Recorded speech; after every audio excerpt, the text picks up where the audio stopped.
রমাদানের কোনো এক ইফতারে ঝরঝরে এবং মজাদার যদি চিকেন বিরিয়ানি হয় তাহলে তো কোনো কথাই নেই। সালামু আলাইকুম, কেমন আছেন আপনারা? আমি আলহামদুলিল্লাহ আল্লাহর রহমতে ভালো আছি। চলে আসলাম নতুন আরও একটা ভিডিও নিয়ে। আর আজকের ভিডিওটা দেখে আপনাদের মুখে পানি আসবে আমি জানি এটা, কারণ আজকের ভিডিওটা হচ্ছে চিকেন বিরিয়ানি বানানো নিয়ে। তবে আজকের এই ভিডিওটা সম্পূর্ণ আমার করা, ক্যামেরা ধরা থেকে রান্না করা পর্যন্ত সব কিছু আমি নিজেই করেছি। প্রথমে আমি কিছু মশলা ব্লেন্ড করে নিচ্ছিলাম। এখানে আমি কাঁচামরিচ এবং পেঁয়াজ ভেজে নিয়েছি ব্রাউন কালার করে। তারপরে দিয়েছি জিরা, আরও দিয়েছি সাদা ফল, এলাচ দিয়ে ভালো মতো একদম ব্লেন্ড করে নিয়েছি। এরপর একটা কড়াইয়ে তেল দিয়ে দিলাম, দিয়ে হালকা একটু পেঁয়াজ দিব এখানে। যেহেতু আমি আগে পেঁয়াজ ব্যবহার করেছি, তাই এখানে পেঁয়াজের পরিমাণটা খুবই অল্প রেখেছি। পেঁয়াজগুলো হালকা একটু ব্রাউন কালার হয়ে আসতে সেই যে মশলাটা ব্লেন্ড করে রেখেছিলাম সেটা দিয়ে দিলাম। এটা দিয়ে ভালোভাবে একদম নাড়াচাড়া করে নেব, যতক্ষণ না পর্যন্ত এটার যে একটা কাঁচা গন্ধ বা কাঁচা ভাব থাকে সেটা চলে না যায়। আর আপনাদের একটা কথা বলে রাখি, এখানে কখনোই আপনারা হলুদ ব্যবহার করবেন না। আমি ভুলবশত হলুদ ব্যবহার করেছি এবং লবণ দিয়ে দিলাম, কারণ আমি প্রথমে তো লবণ ব্যবহার করিনি। আর এই মাংসটা আমি ম্যারিনেট করে রেখেছিলাম 1 ঘন্টার জন্য, যেটার ভিডিও অলরেডি আমি আপলোড করেছি। আপনারা যদি কেউ দেখে না থাকেন অবশ্যই সেটা দেখে নিতে পারেন।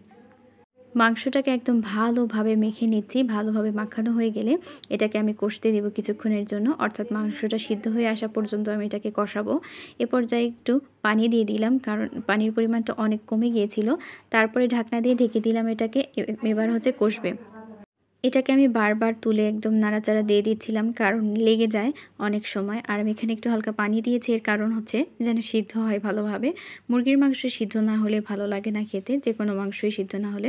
অন্য সাইডে আমি পানি গরম দিয়েছি এবং চাউল আমি আগেই ভেজে রেখেছিলাম, অর্থাৎ তেজপাতা এবং লবণ দিয়ে আমি বিরিয়ানির যে চাউলটা থাকে সেটা ভালোভাবে একদম ভেজে নিয়েছি, একটু ব্রাউন কালার হয়ে আসা পর্যন্ত।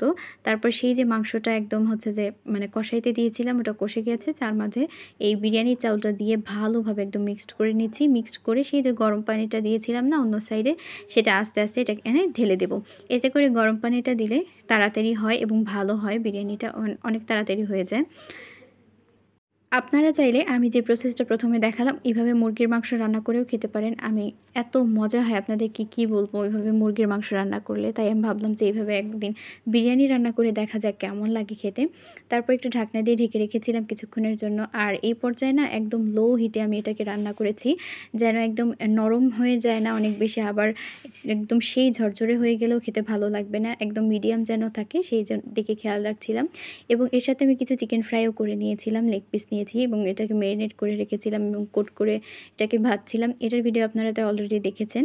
আমার আজকের ভিডিওটা আপনাদের কাছে কেমন লাগলো কমেন্টে জানাবেন। দেখা হবে অন্য কোনো একটা ভিডিওতে। সে পর্যন্ত সবাই ভালো থাকবেন, আমার জন্য দোয়া করবেন। আল্লাহ হাফেজ সবাইকে।